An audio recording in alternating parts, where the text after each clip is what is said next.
Okay, so I realized that the video sound cuts out because my microphone is not working dependably. I then re-recorded the end of that, only to realize that my microphone was not recording dependably. And so here we are again for the second half of the second of that video for the second time. I believe when we cut out last time that I was ranting about Star Wars, or about to begin a rant about Star Wars. I was pointing out that the filmmakers of Star Wars would really like for us to identify with the rebels as the hero, Luke and Leia, Han and Chewie, and then by extension, every other rebel in the um, cinematic universe. But I also want to point out that not everybody thinks they're the hero. Just because the filmmakers, Lucas and all these puppeteers and all these Disney execs think that's the hero doesn't mean the audience is going to see it that way. When you're sitting around the room full of people wearing Stormtrooper t-shirts, you might want to think about who would actually support the Empire, the Stormtroopers. The Galactic Empire, of course, brings stability and job security and peace to the universes, to all these galaxies. And, have to give a few freedoms up, but that's fine. Sure, you enslave all of the robots, but they only seem like sentient beings. They're not really real people. Sure, you enslave all the clones. They're just fleshy robots. They're not real people either. Don't worry about them either. Sure, you enslave some animalistic humanoids on various planets that seem very much like they have culture and language and really nice parties. Not really people. Keep the borders closed. The Empire, and of course the symbol of the Empire, of course, in the early movies is the Death Star. The Death Star is basically this giant symbol of power and world solidarity, universe solidarity. Because they have this iron grip, they can keep the world in check through military force. So it's this giant military complex. It's also a symbol of a great economy. And so this Death Star is basically the World Trade Center, right? It's this symbol to the world of power and might economically and prosperity. This giant symbol. And who breaks that giant symbol but some backwoods hick from some little sand planet that's barely educated and barely literate, doesn't understand how the world works, but some little terrorist is going to fly his little space plane into the World Space Center version of the Death Star there and blow it up. And a generation that's been taught that all terrorists are bad might want to think about, wait, isn't Luke just a terrorist? Aren't the entire Rebel Alliance just terrorists? Politically, you have to realize that people would vote for job security. If you look at the last few elections, people would vote for job security, which means that there's a lot of people that would vote to give up all their freedoms to the Galactic Empire in this country right now, because that means they would have plumbing that they could do dependably on the Death Star, or history classes they could teach on the Death Star, or construction work that's good work and paid well on the Union scale on the Death Star. There's a lot of people in this country that would vote pro Death Star. Can't assume that just because the filmmakers wanted you to see something one way, that's how we have to see it. Thanos is right. Death Star plumbers need jobs too, but good humanoid plumbers, not those weird fringe teddy bear looking plumbers. Death Star hole again. Got to build some walls occasionally. And so sometimes what you want to think about, we're looking at a paper like this one, is the complexity that's found in fiction. The complexity for fiction to mirror the real world and to make a creation that we can think about in simplistic terms instead of the real world, because the real world's complicated.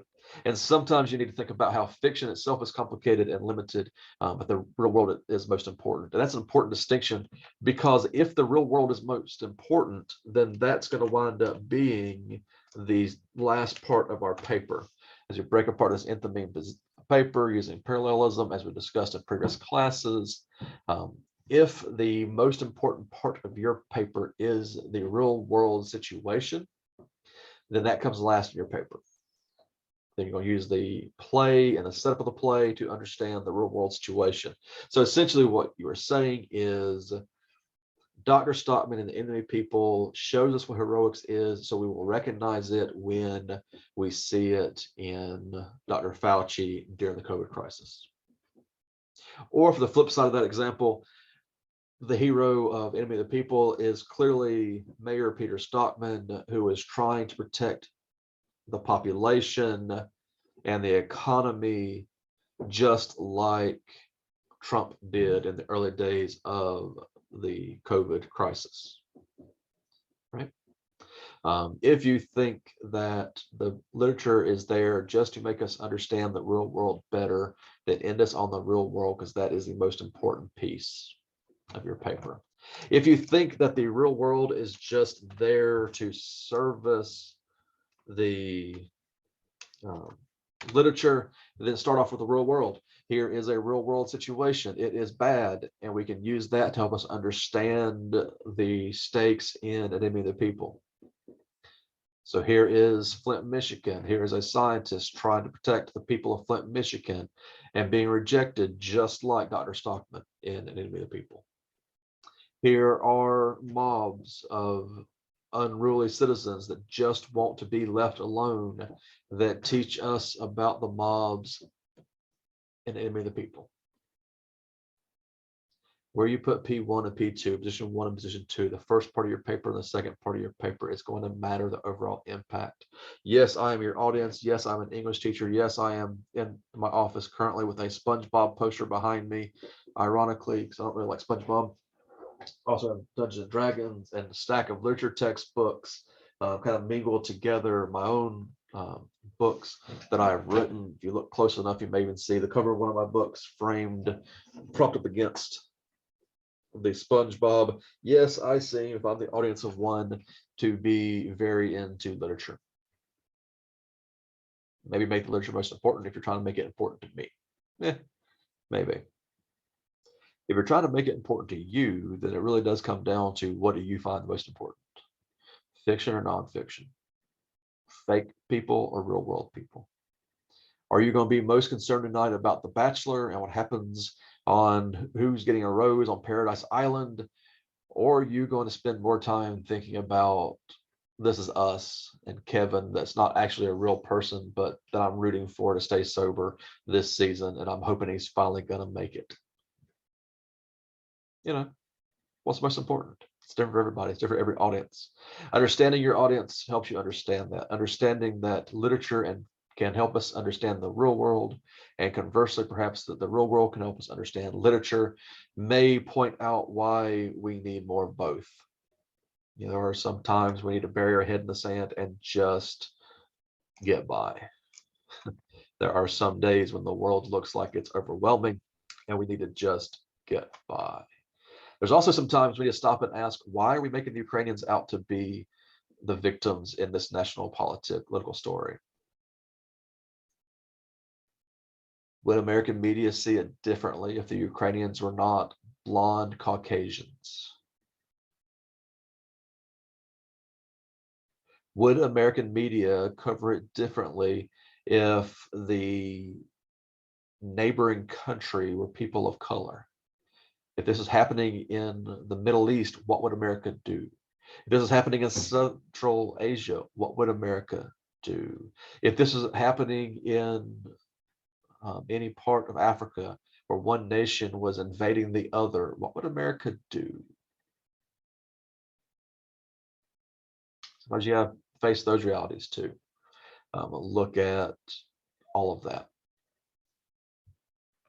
And sometimes you got to pick your channel, pick your station, and see what they're talking about in the political realm, because we can't avoid it. We're living it in this nonfiction world, whether we want to or not. And sometimes we just need to find a YouTube channel that is full of talking animal comics. I believe we started looking at this video series, looking at Dave Sims' Cerebus, and a recent cartoonist kayfabe look at Dave Sims' Cerebus, and that's all well and good. That's a very important piece of comic book history and trivia. I will point out that should you go looking for that on your own time because you want more comics and more fiction, the Cerebus is a highly divisive work that is full of political and religious and gender hot takes and controversy, because sometimes you need to look at a talking aardvark with a sword and think those thoughts. Sometimes you just need to pick up a comic book about Snagglepuss, the pink bow tie wearing Hanna-Barbera character, and imagine what would it be like if he was in fact a gay Southern playwright in the McCarthy era hiding his sexuality, because it's easier to think about a pink panther than it is about playwrights currently working today amid the politics in the moment. One of the reasons that people hate my course is because I give you wide open choices. Yes, you have to talk about a hero and a people. You pick which one. You pick the hero. You justify the hero along your own terms. Ibsen had a hero. The audience may have had a different hero. Who is your hero? Doesn't matter who I think the hero is. Also, I want you to find a contemporary work. And again, I hope I said earlier in the last video that the saddest thing about Enemy of the People is that I can always teach it, and I can always have students amorphously find a literary work, a true life event rather, and that from the headlines now in the last few years that lines up with it, and there will always be one. No matter what happens from March 22 on with the politics, the global war, there'll be pollution, there'll be gender problems, there'll be racism, there will be a lot of topics that could be used where one person is speaking the truth and the rest don't want to hear it, or one person is protecting the community against science and lies and deceit. There will always be rooms for those conversations in our lives. Just play always works. I want you to go forth and find the topic that you care about. If I told you to write about COVID or Flint, Michigan, some of you would be fine with that. Some of you wouldn't want to write about that. The further we get from 2022, hopefully the further all of these wind up being in our background, and they would just be history pieces to you. If I use this video again past 2022, those students may not even really know what COVID is or this current pandemic is. I may use this in the several years when the students now in elementary school just didn't really pay attention to it. They wore masks, they didn't wear masks, they did what their teachers and parents told them to do, and didn't really think about it the way that a college age adult does at the moment in 2022. But Enemy of the People will still have a hero, and there will still be a world event that they care about. Go find the ones you care about. Go find the event that you want to write about. Because the more you care about it, the more that you will want to write about it. That could be Chinese air quality. It could be transgender laws changing the nature of life in Texas right now. It could be any of the civil unrests happening in any number of nations and countries. It could be the things that the news talks about, the things the news doesn't. Right? It's a lot of possibilities, and that's frustrating. I get it. But when you find that moment that you care about, this paper will make more sense. When you find that moment that you care about, that's when the conversation of, do I start with the play or end with the play, makes more sense. When you're talking about a current event that you care about, something that you want the population to know about, something you want to talk about, then you'll really know, is it more important than the play or less important than the play, right? So hopefully this time this take will take, and I will finally wrap up and move on with my day. I'll go back to watching about comic books and grading essays, answering emails about students. Should you find yourself watching this and having questions, let me know. Ask me after class, email me, stop by the office. I love helping you figure it out. Until then, I'll just keep talking to myself in an empty room, or recording a Zoom video, or trying to provide the best content I can in class, and hope that your questions follow as they need to. Until then, I'm gonna go have some fun while you think about the world and plays. See you in class. Have a good day.